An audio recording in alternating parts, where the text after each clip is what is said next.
The Big Apple as it might have been never built. New York. An exhibition on these alternate Apple attractions opens this fall. West Side Airport. William Zeckendorf's plan for the West Side Airport. Courtesy Metropolis Books. Our flight of fancy touches down on the west side of Manhattan, where one of the city's most prominent developers, William Zeckendorf, proposed to construct a rooftop airport roughly the size of Central Park above 144 square blocks and the Hudson River.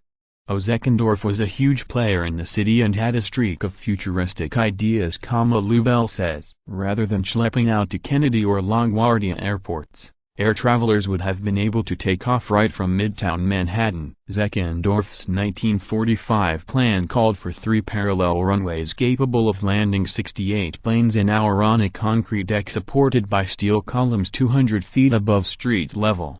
Underneath there was still room for boats to dock at the piers and a road going right through it, Lubell says. The cost of the giant landing deck, projected at a cool $3 billion even in 1945 dollars, was one reason why the plan failed, along with its rejection by New York City's master planner Robert Moses. Coney Island Globe. Samuel Fred's Coney Island Globe, courtesy Metropolis Books. Even by the entertainment standards of Coney Island, the brainchild of inventor Samuel Fred would have been something to behold. Looking like the Eiffel Tower with a giant sphere wrapped around its waistline, the Coney Island Globe was to feature 11 levels of amusements including a theater, dance hall, circus, restaurants and even a roller skating rink. The rendering looked like something out of science fiction, but the reality was that it was more like fiction, Lubell says. For all we can tell, this was a big con. After the cornerstone for the project, which would have required 7,000 tons of steel, was laid in May 1906 and concrete foundations poured, the project collapsed. According to newspaper reports, Fred and employees of his company tried to run off with investors' money, and the company's treasurer was found guilty of embezzlement. Washington Monument. Calvin Pollard's Washington Monument, courtesy Metropolis Books. If architect Calvin Pollard's plan had been carried out, the city where George Washington began his presidency would have had a soaring monument to the country's first chief executive. In the 1840s, Pollard designed a granite Gothic tower with a layered spire that would have soared 425 feet high, nearly twice as tall as any building in the city at the time. At Hamilton Square on the east side of Manhattan, relics from the American Revolution were to be displayed inside the monument's pentagonal base,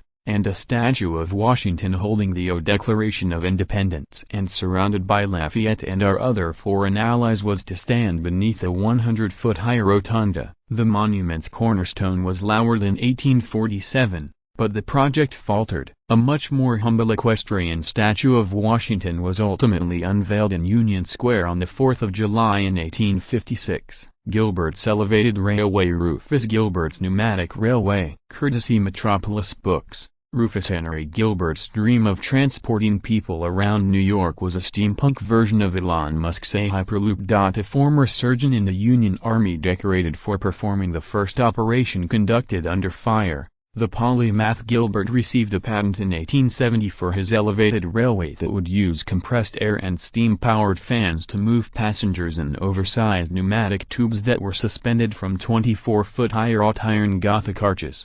It looked like a giant iron erector set in the air, Lubell says of Gilbert's design, which built on the work of Alfred Ely Beach, who had experimented with an underground pneumatic railway. Passing cars on Gilbert's elevated railway, proposed to run along 6th Avenue from Tribeca to the Harlem River, would have triggered telegraph wires that could signal arrivals and departures along the line. When the Panic of 1873 dried up money for the project, Gilbert built a more conventional elevated railway along 6th Avenue with steam-powered trains. Ellis Island. After the closing of its immigration station in 1954, Ellis Island nearly became a refuge for weary New Yorkers, not huddled masses, yearning to breathe free away from the chaos of the city. After the federal government put the island out for bid, the winning company proposed a completely self-contained city of the future and hired architect Frank Lloyd Wright to design it. His futuristic creation, which Lubell calls a cross between Middle Eastern architecture and Star Wars, included apartments for more than 7,500 people, 7 candlestick-shaped towers and surrounding domes that contained hospitals, schools, restaurants and even nightclubs. Oh, it's a wonderful example of Wright using his talents for a holistic plan, not just an individual building. Lubell says, it would also be the last commission the architect ever accepted before his death in 1959. National American Indian Memorial. Thomas Hastings and Daniel Chester French's design for a National American Indian Memorial. Courtesy Metropolis Books. Lady Liberty would have been joined by an equally large statue of a Native American chief on Staten Island had the National American Indian Memorial been completed as planned. Designed by sculptor Daniel Chester French and Thomas Hastings, co-architect of the New York Public Library, plans for the memorial were dominated by a proposed 165-foot-tall statue of a warrior with a bow and arrow hanging from his left hand in surrender and his right skyward in a sign of peace atop a Beaux Arts building housing a collection of Native American artifacts. Oh, if you were going into New York Harbor you would see it before the Statue of Liberty. It was the same scale. Lubell says, the 1913 groundbreaking of the memorial, billed as the eighth wonder of the world, was attended by President William Howard Taft, who said, "Oh, no monument has a more conspicuous place in the world." At the gate of the New World and facing the old. The project sputtered and became a casualty of World War I, and the location became the west footing of the Verrazano Narrows Bridge. North River Bridge. Gustav Lindenthal's design for the North River Bridge. Courtesy Metropolis Books. A decade after the opening of the Brooklyn Bridge, Gustav Lindenthal put the finishing touches on his design for the most mighty engineering feat of bridge building known to the world. The highly regarded civil engineer, who later designed both the Manhattan and Williamsburg bridges, proposed a massive span across the Hudson River that would carry trains on 10 tracks to provide the first direct rail link between New York and New Jersey. At 6,500 feet long and at a height of 145 feet above the water to allow for ship clearances, the world's longest bridge was to be secured by two 17-story tall stone anchorages, each containing 50% more masonry than the largest Egyptian pyramid. Ground was broken in Hoboken,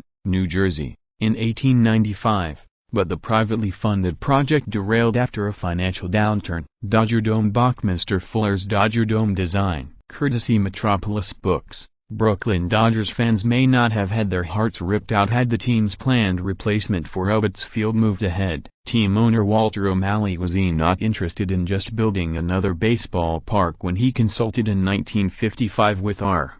Buckminster Fuller, the designer synonymous with geodesic domes. Fuller proposed, wait for it, a geodesic dome with a translucent fiberglass roof that would seat 55,000 fans, nearly double the capacity of Ebbets Field. Not to be outdone, Fuller in 1961 sketched a plan to cover Midtown Manhattan with, yes, a dome to offer protection from the elements and better climate control. O'Malley found a solution to New York's weather by moving the Dodgers to Los Angeles in 1958 when land could not be secured to build a huge plastic bubble and Moses refused to play ball. New Manhattan. T. Kennard Thompson's New Manhattan. Courtesy Metropolis Books. Downtown Manhattan would have been Midtown had T. Kennard Thompson's dream come true. The well-respected civil engineer, who was involved in the construction of the city's early skyscrapers and bridges, proposed in 1911 to use landfill to extend the southern tip of Manhattan so far into New York Harbor that it would have swallowed Governor's Island and nearly reached to Staten Island. Building on landfill was something commonly done in this country and in the world. So it wasn't a totally far-fetched idea, and Thompson wasn't some crazy figure. Lubell says. He wasn't laughed off like he might be today. This was something people took seriously. Thompson found particular backing among business interests in Lower Manhattan, which saw itself losing sway as the tide of development drifted north to Midtown. Thompson tried for decades to convince the city to take the plunge into harbor, but the plan never came to fruition. Central Park. John Rink's plan for Central Park. Courtesy Metropolis Books. Our tour through New York's alternate universe ends in the green heart of Manhattan, which would have looked more like the highly manicured gardens of Versailles than the city's verdant playpen. Had John Rink's plan to improve Central Park been chosen over that of Calvert Vaux and Frederick Olmsted in the 33-entry design competition, Rink, who worked as a gardener in the park, Proposed wide promenades, formal gardens shaped like stars and spirals, topiaries and roads and entrance gates bearing the names of American presidents and patriots. Rinks design wouldn't have left New Yorkers much space to laze in the sun or toss around a frisbee, but they would have been able to take target practice with their revolvers in a 3-level shooting gallery channeled through a rocky outcrop,